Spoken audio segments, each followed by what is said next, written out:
Vous avez peut-être tous déjà vu passer ce message posté par un ami sur son mur Facebook. « Je n'autorise pas Facebook à utiliser mes photos ou mes publications ». Peut-être même que vous l'avez déjà relayé.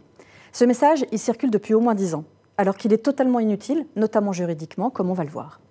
S'il circule toujours, c'est en fait parce qu'il répond à une profonde inquiétude. Que deviennent les données que nous livrons à longueur de journée sur Facebook, Instagram, TikTok, YouTube, etc. Et qu'est-ce qu'ils ont le droit d'en faire? Il faut bien avouer que la réponse est loin d'être évidente. À l'origine, nos données personnelles nous appartiennent. La meilleure preuve, c'est qu'aujourd'hui, certaines applis proposent de les acheter. Nos habitudes de consommation, nos données de géolocalisation, tout ça a de la valeur. Et les géants du net le savent.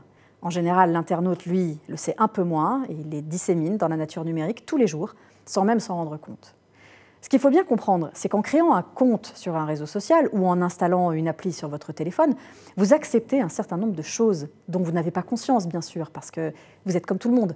Vous n'avez probablement ni le temps ni l'envie de consulter les 10 pages de conditions d'utilisation. Mais par exemple, reprenons vos photos sur Facebook.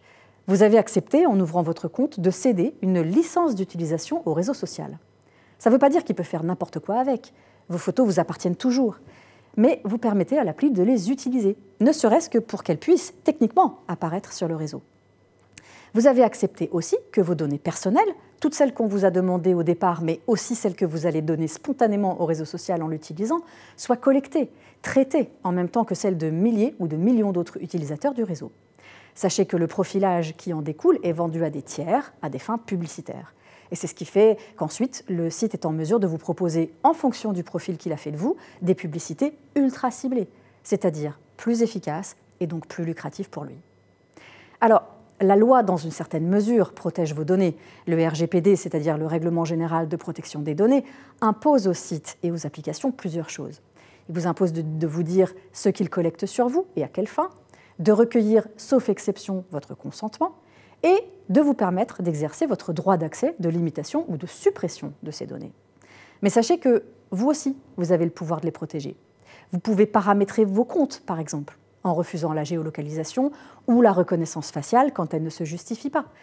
Vous pouvez aussi vous déconnecter de vos comptes régulièrement, parce que quand vous surfez sur Internet en étant connecté à votre compte Google ou à votre compte YouTube, par exemple, ou quand vous vous servez de votre compte Facebook pour installer une nouvelle appli, vous permettez le partage de nombreuses données.